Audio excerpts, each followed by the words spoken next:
Let's learn English. Welcome to Exploring English with Eliz. English is fun and exciting. Words, phrases, and sentences are captivating. Vocabulary and grammar are interesting.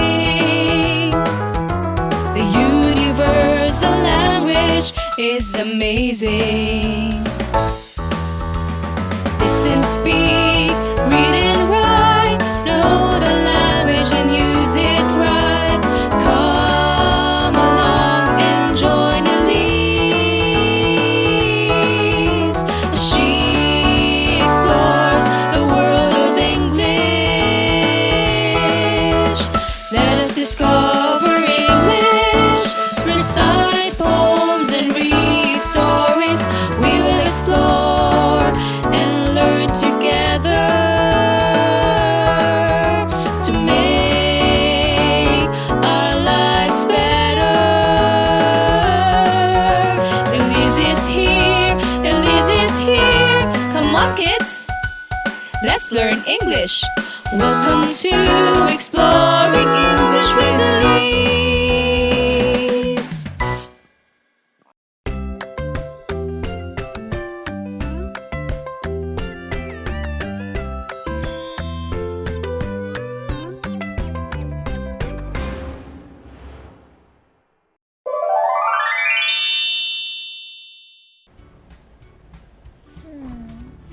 This is different from the story I read before.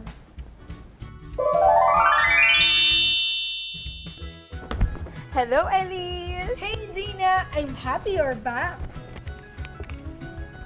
I'm just wondering about this activity in my module. Let me see. Oh, it looks like you need to read a dialogue. A dialogue?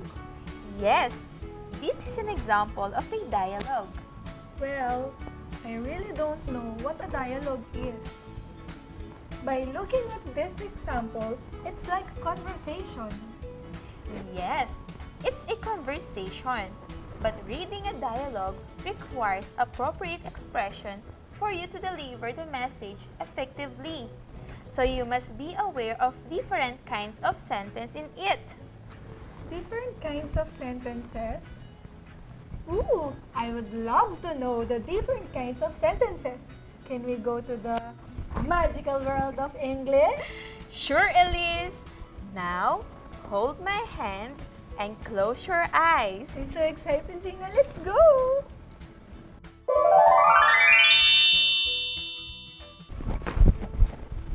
We're here, Eliz. We are on a hilltop. It is very refreshing here. Look, Gina, there are many flying birds. It's beautiful, right? This is the land of sentences. Really? Let's explore it.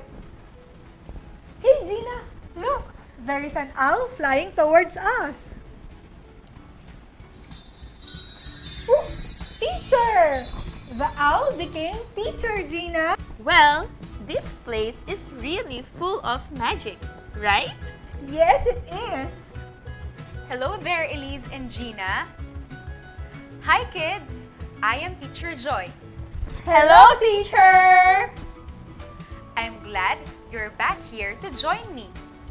It's our pleasure, teacher. Teacher, these are used in the stories and poems in my books. They're quite big. Do you know what they are called? I always see them in my books, Gina, but I don't know what they are called.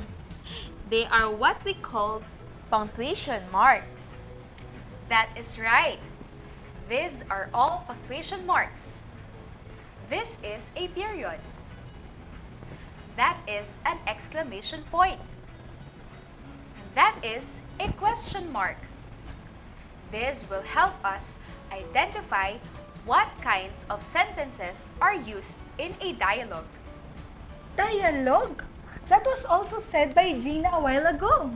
The kinds of sentences in a dialogue have something to do with our lesson for today, Eliz and kids. Hello kids! A great day to all of you. Today, another exciting lesson will be learned. Get ready for this day's exploration of learning. To start, let us listen to the conversation of Gabriel, Patrick, and teacher. A Day in School by Leonard Feliciano. Hi Patrick, how are you? I'm fine. How about you? I'm fine too. How do you find our science activity we had yesterday in our class? It was very interesting. Did you bring a plant today? Yes, I did. I brought a rose plant. Good morning, class. Put all the plants you brought on your desks. Now, what do plants need for them to grow? Yes, Patrick? Plants need sunlight and water. Very good. What else? Yes, Gabriel. Plants need air. Wow! Those are correct answers. Hooray! We We did did it! Kindly put all the plants in our school garden. Yes, teacher. Did you understand the conversation of Patrick, Gabriel, and their teacher, kids?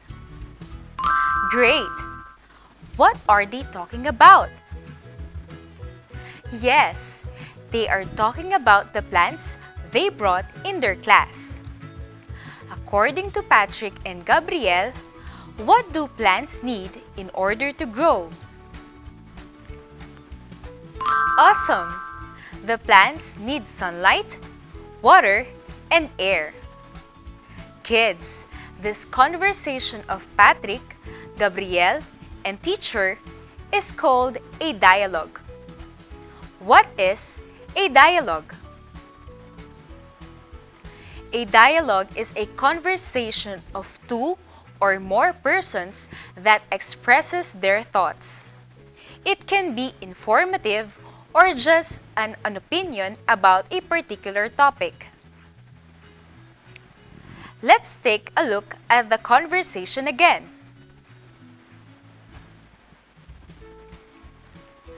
This conversation of Patrick, Gabriel, and their teacher is an example of a dialogue. This is a conversational exchange among them. Now, let us read once again some sentences from the dialogue.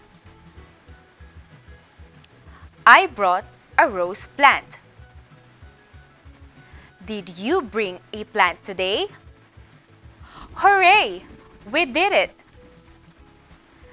Kindly put all the plants in our school garden.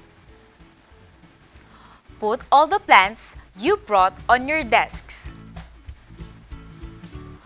What do you notice in the sentences? Amazing! The sentences have punctuation marks. What is the punctuation mark used in the first sentence?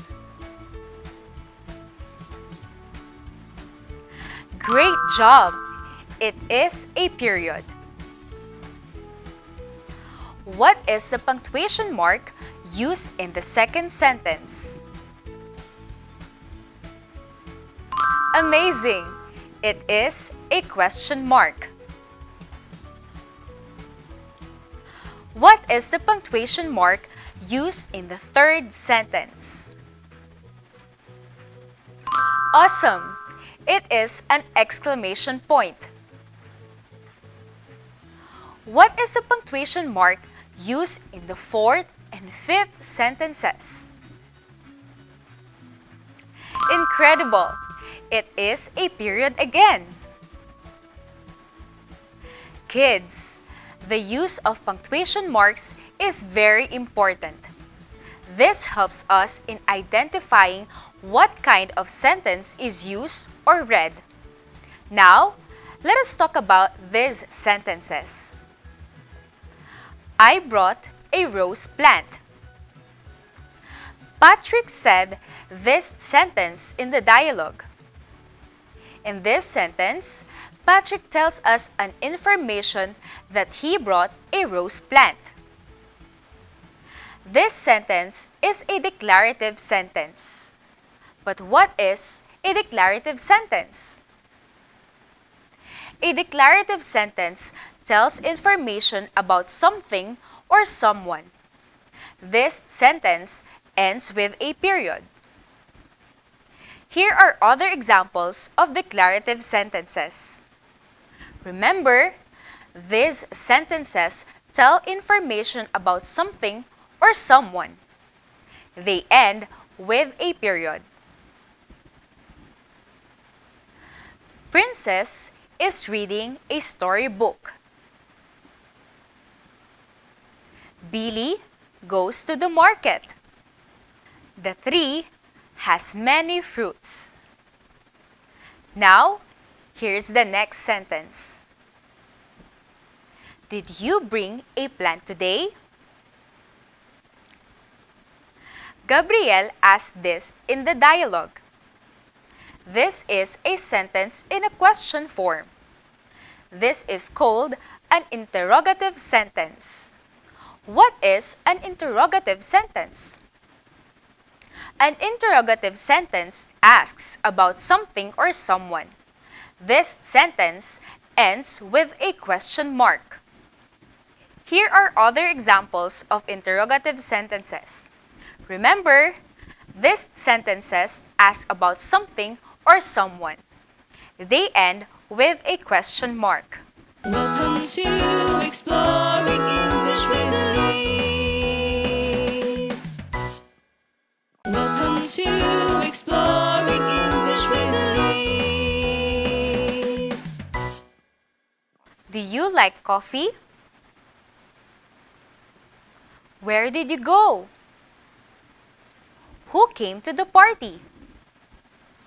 Here is the next sentence. Hooray! We did it! Gabriel and Patrick said this in the dialogue. They were so happy because they were able to answer the question of their teacher. This sentence expresses their strong emotion or their happiness. This is called an exclamatory sentence. What is an exclamatory sentence?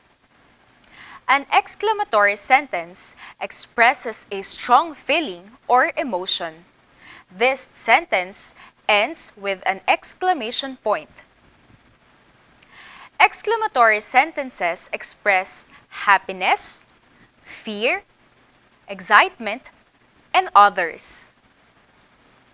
Here are other examples of exclamatory sentences.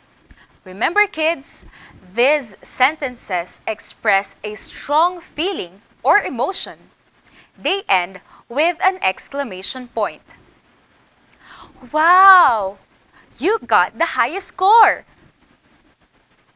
Yay! We are going to the mall! Oh, there is a big snake! Take a look at these sentences. Kindly put all the plants in our school garden. Put all the plants you brought on your desks. The teacher said these sentences in the dialogue. In the first sentence, the teacher requested her pupils to put the plants in the school garden. In the second sentence, the teacher required or commanded the pupils to put the plants on their desks. These sentences are both imperative sentences. What is an imperative sentence? An imperative sentence can be a command or a request. This also ends with a period, just like the punctuation mark used in a declarative sentence. How do we know if an imperative sentence is a request or a command? Look at the two sentences again. Notice the word kindly in the first sentence. Kindly is a polite word. Remember, a request sentence uses polite words like kindly, please, may, shall, pardon, etc. Kids, remember this. We use period when the polite words used are kindly and please. Example: please close the door. We use a question mark when the polite words used are may and shall. Example: may you pick the paper? The first sentence used the word kindly, so it is a request. A request is a sentence that asks someone to do something. In the second sentence, there is no polite word used. The teacher commanded or ordered the pupils to put their plants on their desks. Therefore, it is a command. A command is a sentence that requires or orders someone to do something. Here are other examples of requests and commands, or what we call imperative sentences. Request: please don't drive too fast. Kindly follow me to the science garden. Command: sweep the floor. Sleep early tonight. Now, let's have a recap of the kinds of sentences. Kind of sentence: declarative sentence, meaning tells information about something or someone. Its punctuation mark is period. Interrogative sentence, meaning asks about something or someone. Its punctuation mark is a question mark. Exclamatory sentence, meaning expresses strong feeling or emotion. Its punctuation mark is exclamatory mark. Imperative sentence, meaning a command or a request. Its punctuation marks are period or question mark. Great! Now, you know the kinds of sentences. It's time to check your learning. Show what you've got! Kids, help Eliz identify the different kinds of sentences in the dialogue written by Mr. Leonard Feliciano. Can you guide her in identifying and putting the appropriate sentence in each basket? That's great! Let's start! Summer at the Beach by Mr. Leonard Feliciano. May I join your game? Wow, that would be fun. Thank you very much. It is a great day to play. Let's have fun and enjoy. Are you ready? Yes, I am. Kindly pick the ball for me. Okay, the ball is colorful. Here it is. Thank you. I will throw it towards you. Catch it perfectly. I will. I'm very sorry. I did not mean to hit you. It's okay. It didn't hurt that much. Please, be careful next time. Some people here might get mad. It will not happen again. Now, look at the sentences from the dialogue. May I join your game?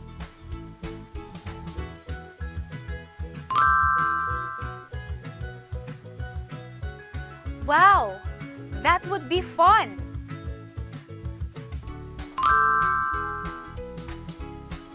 Kindly pick the ball for me.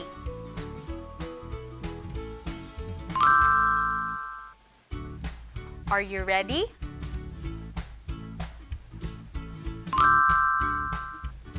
It is a great day to play.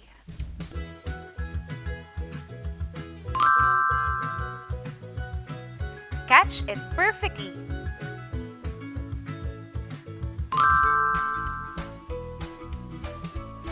Thank you very much.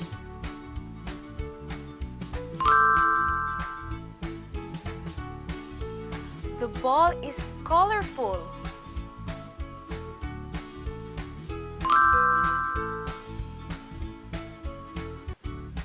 Incredible! Your answers are all correct. Now, guide Eliz in identifying what kind each given sentence is. Press the correct button. Number 1. Please clean your room.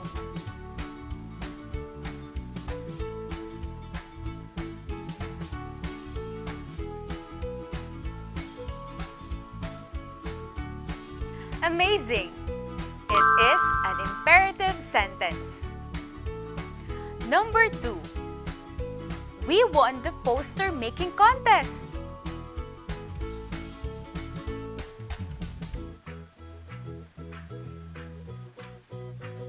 2 thumbs up. It is an exclamatory sentence. Number 3. I like to eat apples.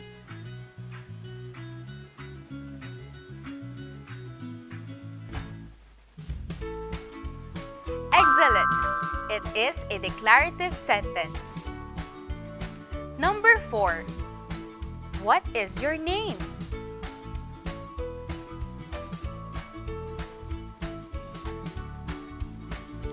Nice!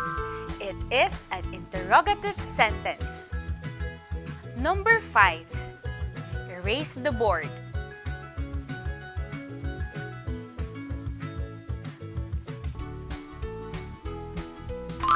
Great job! It is an imperative sentence. That was great, kids! Welcome to Exploring English with Eliz. Welcome to Exploring English with Eliz. I gained a lot from you, Teacher Joy.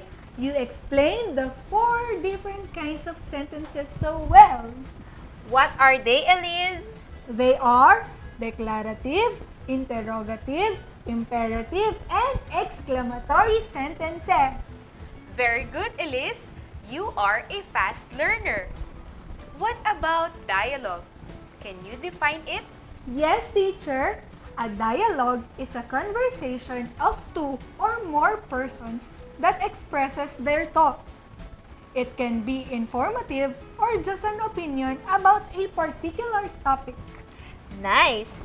That is why a dialogue has its own form compared to the stories or poems. Because you learn fast, I have a reward for you.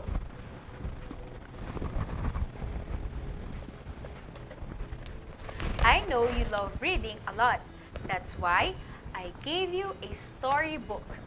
Thank you so much, teacher. I will start reading this now. Okay, I will leave you both for a while.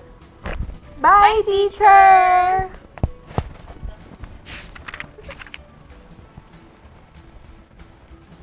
I'm back, Eliz and Gina. Teacher, I have finished reading a story here. Really? That's good.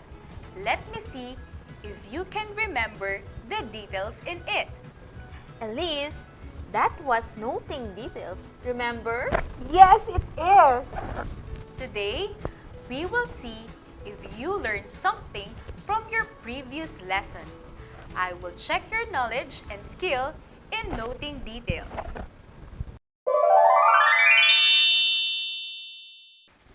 Kids, you have learned from your previous lesson what noting details is.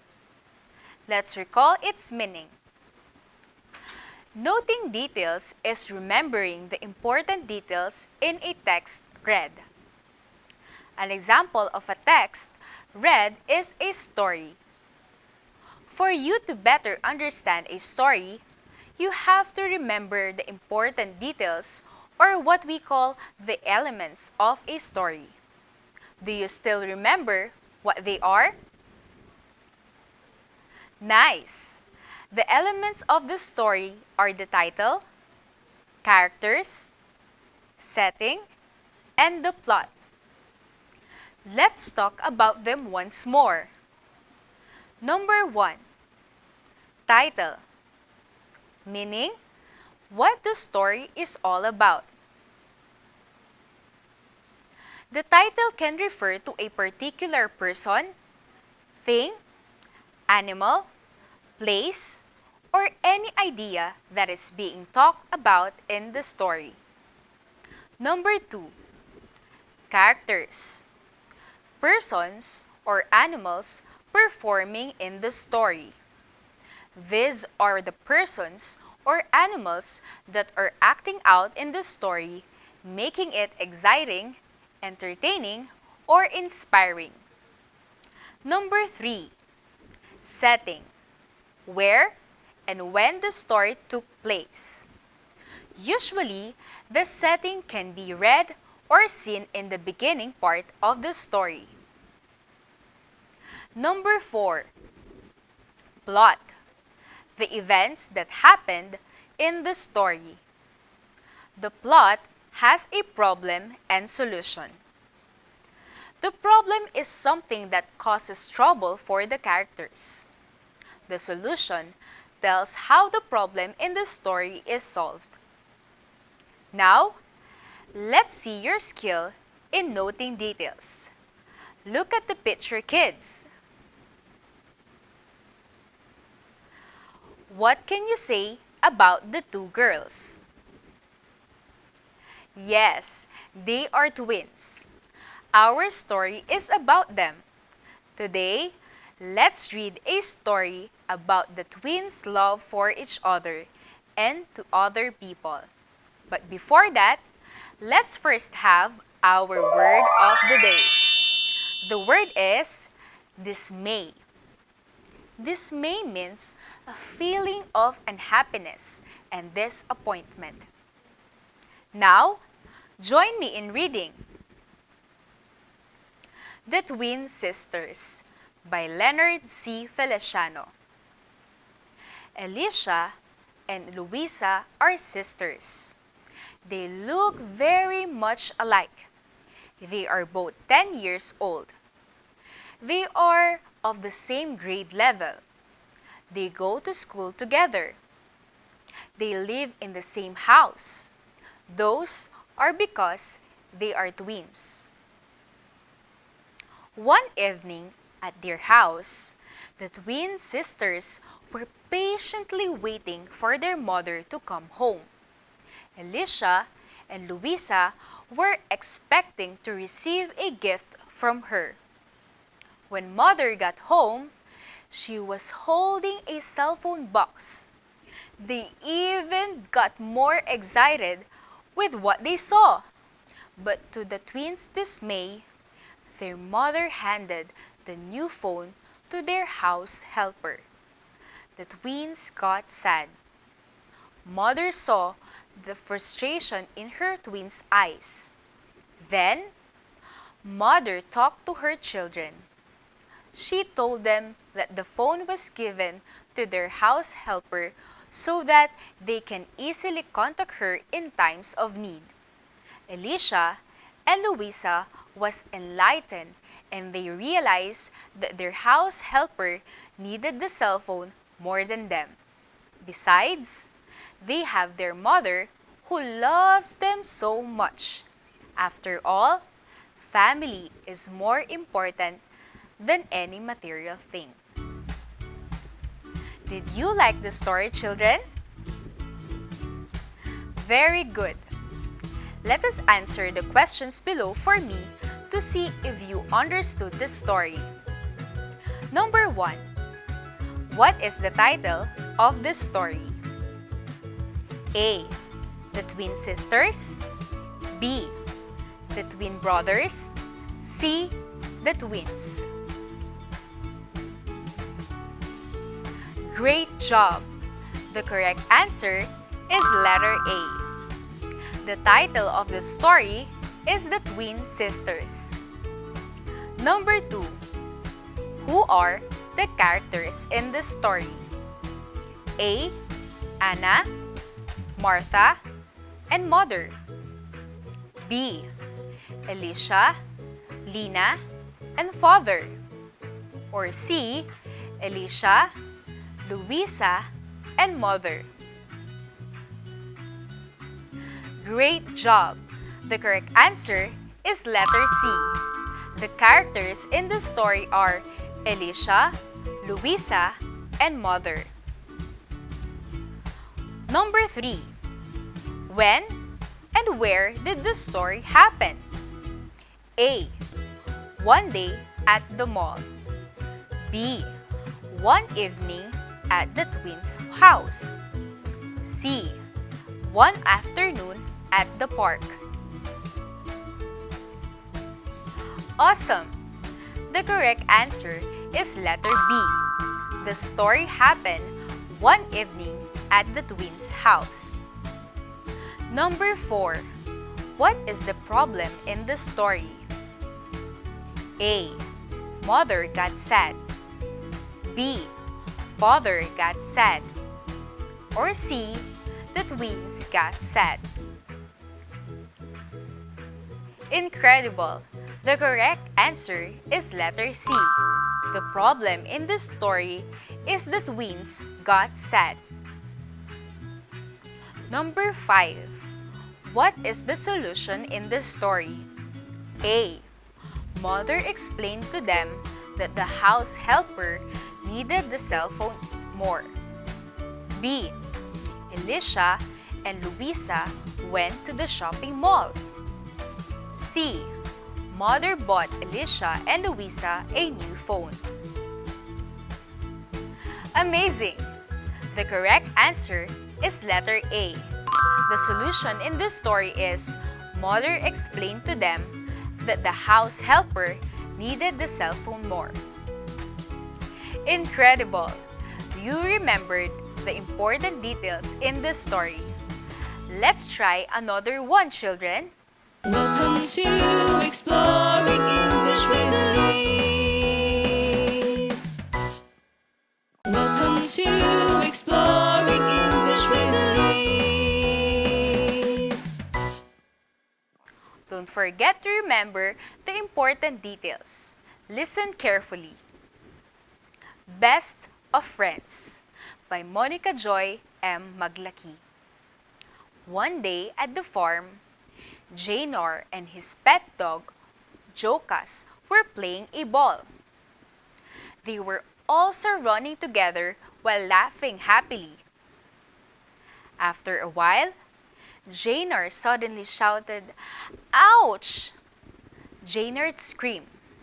Janor slipped and stumbled on the wet part of the ground. His pet dog Jokas approached him. It seemed so worried. Then, Janor noticed that he got a wound on his right knee. His pet dog was looking at him. Then, it started to bark. He knew it was worried about him. Janor hugged Jokas. He decided to go back home and treat his wound.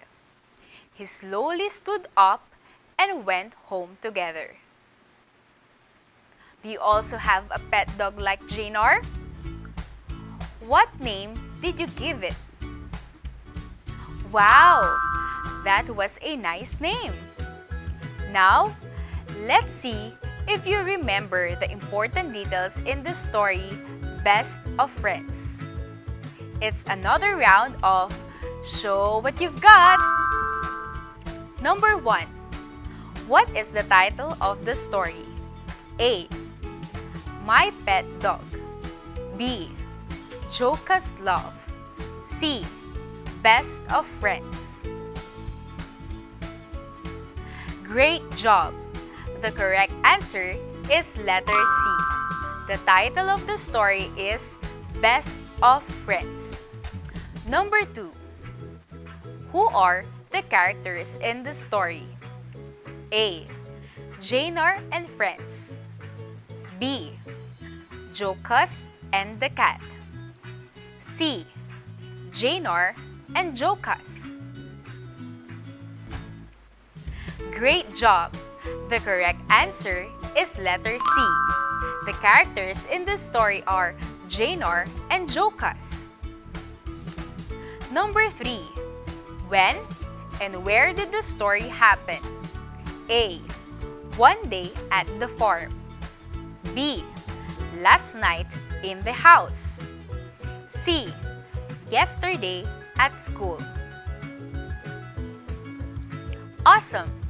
The correct answer is letter A. The story happened one day at the farm. Number 4.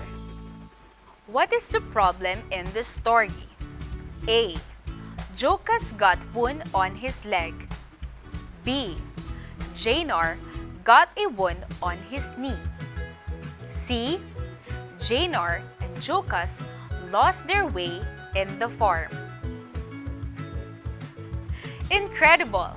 The correct answer is letter B. The problem in the story is Janar got wound on his knee.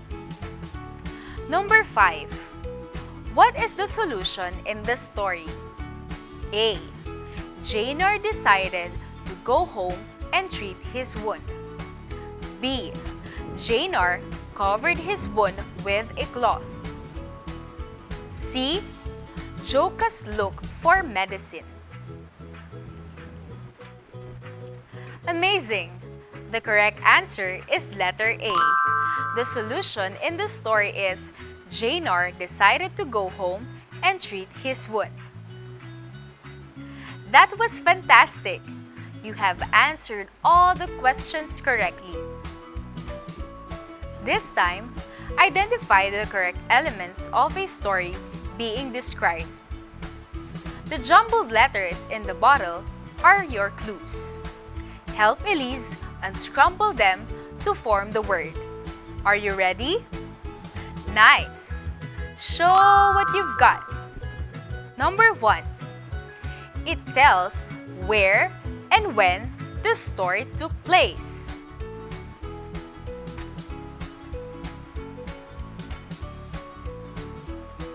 Good job! The correct answer is setting. Number 2. This is what the story is all about.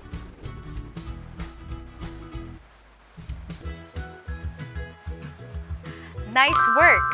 The right answer is title. Number 3.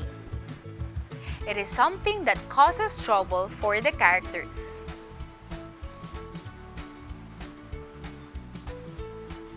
Incredible! The correct element is problem. Number 4. These are the persons or animals performing in the story. Excellent! The correct answer is characters. And number 5. It tells how the problem in the story is solved. Excellent! The correct answer is solution. Great work, children! You got them all right. Did you get all the right answers too, Eliz? Yes, teacher, I'm so happy. Well done, Eliz!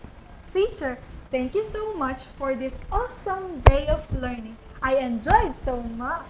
Me too, Eliz! That's nice to know. We must go now, teacher. I will be working on my activities in my module. I can use my learning here in my English activities. Definitely, Eliz. Let's go! Let's go! Bye, Teacher Joy! See you next time! See you next time, Eliz and Gina. Again, this is Teacher Joy.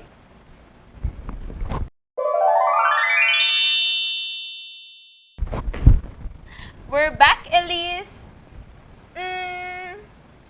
Did you learn a lot today? Yes, Gina. I learned how important noting details is in a given text or story. Also, I learned the 4 kinds of sentences, as well as the appropriate punctuation marks for each sentence. Very good, Eliz. It was indeed a fruitful day for you. I'm so glad. Time to leave for now. It's time for you to answer your activity. You're right, Gina. See you around. Bye! Bye! Kids, remember, reading is one of the fundamental skills that we children should learn. We can become a good reader if and only if we can understand what we are reading. When we listen carefully, things are better understood. Just like noting important details that we can use in reading different kinds of text or in communicating with our family, friends, or classmates. Our relationships with other people will be fully developed. And when we exercise that skill more, we can go far beyond what is expected. Thank you, kids, for joining me in today's wonderful exploration in English. This is Eliz. See you next time. Bye!